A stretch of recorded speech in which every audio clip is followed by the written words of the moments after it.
Baik, halo semuanya, kita jumpa lagi. Sudah beberapa minggu, saya belum melanjutkan materi, kita masuk ke materi turunan ya. Bagian pembahasan materi yang kedua. Baik, untuk kali ini saya akan menjelaskan tentang turunan ya, diferensial. Nanti selanjutnya saya akan jelaskan kaitannya kekontinuan dengan keterdiferensialan. Baik, langsung saja. Saya berawal dari definisi dulu ya, definisi. Nah, sebelumnya, di materi sebelumnya, saya sudah menjelaskan tentang dua masalah dalam satu tema, di mana ada dua kasus yang sering ditanyakan dalam hal materi turunan ini.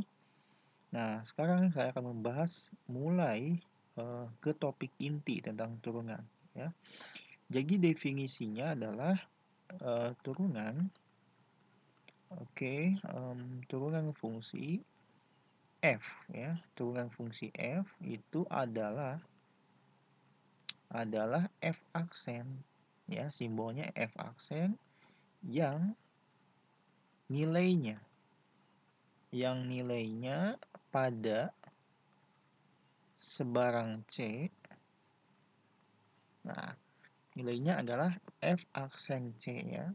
Kalau f itu fungsinya, f aksen itu turunan, maka nilai f aksen pada sebarang konstanta c itu kita definisikan sebagai limit h ya, h ya.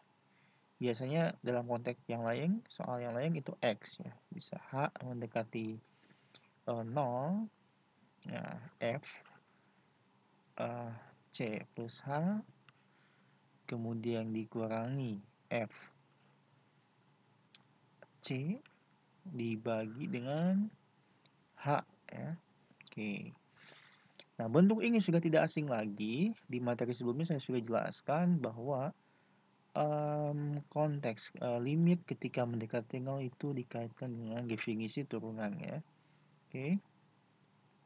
Nah, baik. Ekivalen. Jadi bentuk ini itu ekivalen dengan bentuk f aksen c di mana. Nah, jadi saya misalkan c plus h-nya itu sama dengan x ya. Sehingga kalau c saja itu sama dengan x minus h ya. Atau bisa juga kalau h saja itu sama dengan x minus c ya. Nah, f aksen c, ya saya bisa di sini limit. Nah, ingat ketika h mendekati 0, ya kan? Ketika h-nya mendekati 0, maka jelas x-nya mendekati c ya. Ingat ketika h-nya mendekati 0, anggap saja h itu selisih, maka ya jelas x-nya mendekati si c ya. Sebab ketika x mendekati si c, x hampir sama nilainya dengan c, maka x minus c mendekati 0 juga ya. Sehingga di sini ekivalen bentuknya adalah dengan x mendekati c. Oke. Lalu kita substitusi c plus h dengan x, kemudian fc tetap dibagi dengan h itu apa? H itu adalah x min c ya. Jadi bentuk atas ekivalen dengan bentuk yang bawah. Nah, tapi ada syaratnya, asalkan limitnya itu ada. Oke, ada dalam hal ini adalah hasilnya bukan tahingga atau minus tahingga ya. Oke. Oke, langsung saja saya berikan contoh ya. Coba kalau misalnya saya punya fx-nya sama dengan 13x min 6 misalkan. Ya. Oke. Nah, kemudian coba tentukan nilai f aksen 4. Oke, tapi menggunakan definisi yang di atas ya. Oke, kita mulai. Jadi f aksen 4 sama dengan, nah di sini kita bisa tahu nih C-nya yang ditanyakan kan 4 kan. Oke, C-nya 4 ya. Jadi kita tahu C-nya 4 di sini berarti F aksen 4. Oke. Nah, kita pakai bentuk atas bawah. Atas aja ya. Atas aja. Berarti limit H mendekati 0, kemudian F C plus H ya. Maaf, F C-nya 4 ya. 4 plus H kemudian dikurangi F C F4 dalam hal ini dibagi H. Oke. Nah, kemudian kita substitusikan nilai-nilainya. Limit H mendekati 0, 4 plus H masukkan ke F, berarti kita punya 13 X ya. Ingat, jadi si 4 plus H ini kita substitusikan ke X ya, ke X. Oke. Nah, sehingga kita punya 13 dikali X dikali 4 plus H dikurangi 6 dikurangi F4, berarti ini beda lagi. Ingat, kita harus pakai tanda kurung ya. 13 kali 4 dikurangi 6 ya. Oke. Dibagi H. Nah, sehingga saya teruskan di bagian kanan ya, sama dengan masih limit H mendekati 0, kita punya 13 dikali 4 berapa? 52 ya, 52 plus 13H. Oke.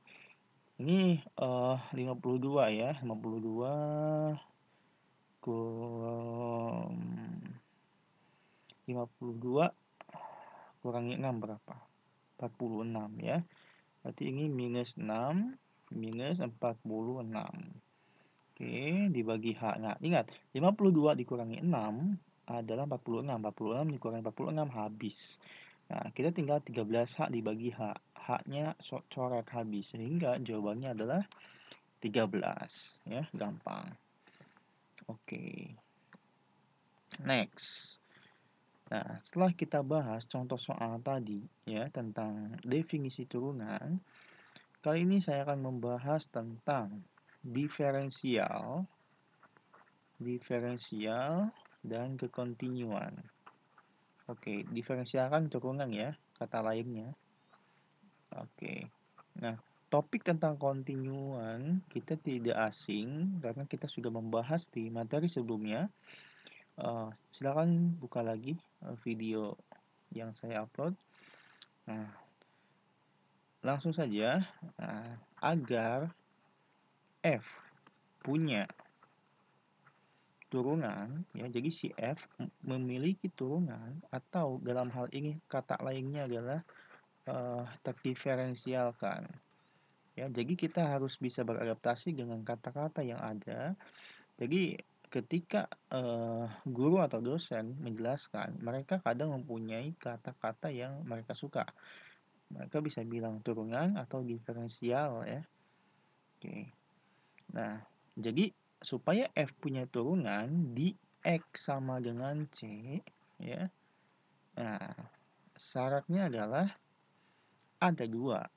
Syaratnya dua. Yang pertama adalah limit X mendekati C dari kanan Fx, limit kanan itu harus sama dengan limit X mendekati C dari kiri, limit kiri sama dengan nilai F C. Nah, ini saya sudah jelaskan, ini namanya apa? Continue ya. Oke, jadi supaya F dapat diturunkan atau dapat didiferensialkan di C, maka langkah pertama, syarat pertamanya adalah harus continue di C ya. Jadi harus continue di C. Harus nyambung, oke? Harus nyambung. Kalau ada grafik nyambung, entah bagaimanapun bentuknya, nyambung, berarti dia continue. Gak usah dicek lagi ya. Jadi intinya harus continue di C dulu. Nah, setelah continue di C, maka lanjut ke syarat yang kedua, bahwa limit H mendekati 0 dari kanan F C plus H dikurangi F C dibagi H itu harus sama dengan limit H mendekati 0. Ini ya dari kanan, ini dari kiri. sama FC plus H dikurangi FC dibagi H. Nah, alias apa? Kata lainnya adalah turunan kanan. Oke, turunan kanan harus sama dengan turunan kiri ya. Oke. Nah, oke. Ini jadi syarat yang kedua adalah turunan kanan harus sama dengan turunan kiri. Nah, ketika memenuhi keduanya, maka kesimpulannya F dapat didiferensialkan atau dapat diturunkan di X sama dengan C. Oke, saya langsung kasih contoh saja.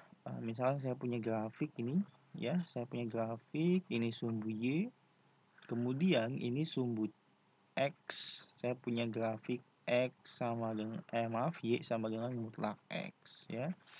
Begini tajam ya. Oke. Nah, ini tentukan F aksen 0. Oke. Nah, ini adalah tentukan ada atau tidak nih, bisa diturunkan atau tidak. Habis itu kalau ada nilainya berapa. Oke, langkah pertama tentu kalau kita lihat dari grafiknya maka jelas untuk syarat yang pertama memenuhi ya, karena kelihatannya dia nyambung, tidak bolong, tidak putus, oke? Sehingga jelas limit X mendekati 0 dari kanan fungsi fx, ya ini fx ya, pasti nilainya sama dengan limit X mendekati 0 dari kiri fx sama dengan f0. Oke, hasilnya 0. Oke, leasing 0 karena ini titiknya adalah 0,0. Oke, nah syarat pertama sudah memenuhi, maka kita lanjut ke syarat yang kedua. Nah, syarat yang kedua, turunan kanan harus sama dengan turunan kiri. Baik, kita langsung laksanakan untuk turunan kiri ya, limit X mendekati 0 dari kiri. FC plus H. Lihat, di sini fx-nya template-nya adalah mutlak X. Kalau C plus H, maka mutlak C plus H. Oke. Nah, dalam hal ini C-nya adalah 0. Maka mutlak 0 plus H dikurangi 0 dibagi H. Oke, sama dengan apa nih? Kita punya limit X mendekati 0 dari kiri mutlak H per H. Nah, limit 0 dari kiri berarti negatif ya kan? Nah, lihat mutlak H itu nilainya akan sama dengan H jika H-nya lebih besar sama dengan 0. Nah, ini nilainya akan sama dengan minus H jika H-nya lebih kecil 0. Ini adalah definisi dari mutlak. Oke? Sehingga ketika 0 dari kiri, maka jelas 0 dari kiri itu kan bisa jadi misalkan garis bilangan ini 0 nih. Dari kiri mendekati berarti ini sekitar minus 0,000 misalkan 1 misalkan ya. Oke. Nah, misalkan berarti dia ini pasti negatif, oke? Nah, sehingga bentuknya menjadi limit X mendekati 0 dari kiri minus H per H sama dengan negatif 1. Oke. Nah, sedangkan untuk turunan kanan limit X mendekati 0 dari kanan mutlak 0 plus H dikurangi 0 bagi H. Oke. Nah, kita punya limit X mendekati 0 dari kanan mutlak H plus H. Nah, karena dari kanan maka mendekatinya dari kanan tek tek tek tek ya, atau sekitar misalkan 0,001 ya, mendekati dari kanan alias positif. Kalau positif pakai yang ini, maka mutlak H akan menjadi H. Oke. Sehingga kita punya H per H ya, limit X mendekati 0 dari kanan H per H sama dengan 1. Nah, karena limitnya beda, oke, karena limitnya beda, maka jadi kesimpulannya karena nilai tidak sama, oke, maka jelas F aksen 0 ini tidak ada. Oke, jadi syarat pertama memenuhi, namun syarat yang kedua tidak memenuhi. Oke, next satu kali materi lagi yang akan saya sampaikan lebih ke penjelasan secara visual. Baik, saya buat seperti biasa sumbu-sumbu ya, sumbu X, sumbu Y. Kemudian saya buat grafik seperti ini, straight. Ya, ini bolong, kemudian ini agak ada di sini satu titik, ya, mohon maaf, satu titik, kemudian ini tajam, nah, kemudian ini dia tegak, nah, ini melengkung.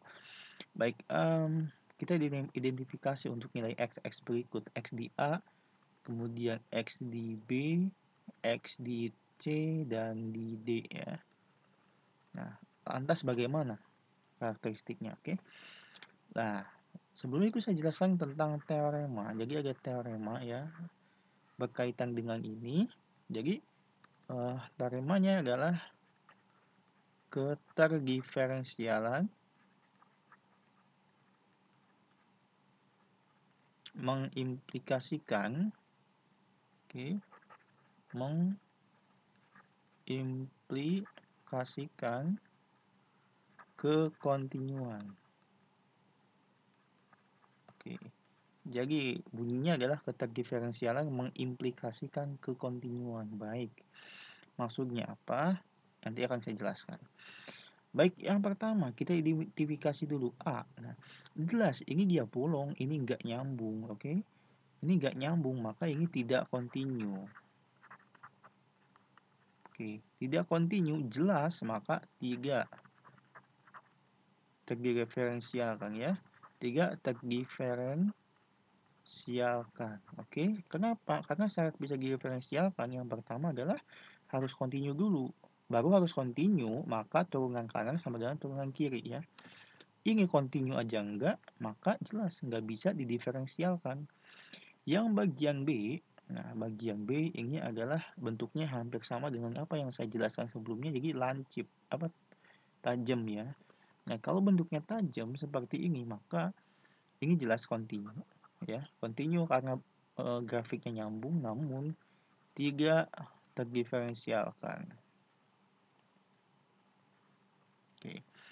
Nah, ini bentuk ini kontinu juga. Nah, yang ini yang C kontinu juga, tapi tidak dapat diferensial. Kenapa? Karena dia menuju ke tahingga, ya. Gradiennya, oke. Gradiennya cukup tinggi, oke. Lurus, oke. Nah, yang D dia nyambung, jelas kontinu dan grafiknya mulus. Ya, tidak kaku, tidak tajam seperti yang B. Sehingga kontinu dan dapat didiferensialkan atau terdiferensialkan, ya. Dapat didiferensialkan. Oke. Oke. Nah, sehingga kesimpulannya apa? Kesimpulannya adalah jika f aksen C ada, artinya punya turunan di C, maka jelas F kontinu di C, ya. Kenapa? Karena syarat supaya F bisa diturunkan atau ada, maka harus kontinu dulu kan. Habis kontinu maka turunan kanan sama dengan turunan kiri. Oke. Nah, kemudian ini kan jika P maka Q, ya. Jika P maka Q. Ini ekuivalen dengan jika negasi Q maka negasi P, ya. Artinya jika F tidak kontinu, oke, tidak kontinu di C, maka jelas, maka F aksen C tidak ada. Baik, sekian untuk penjelasan kali ini. Semoga bermanfaat.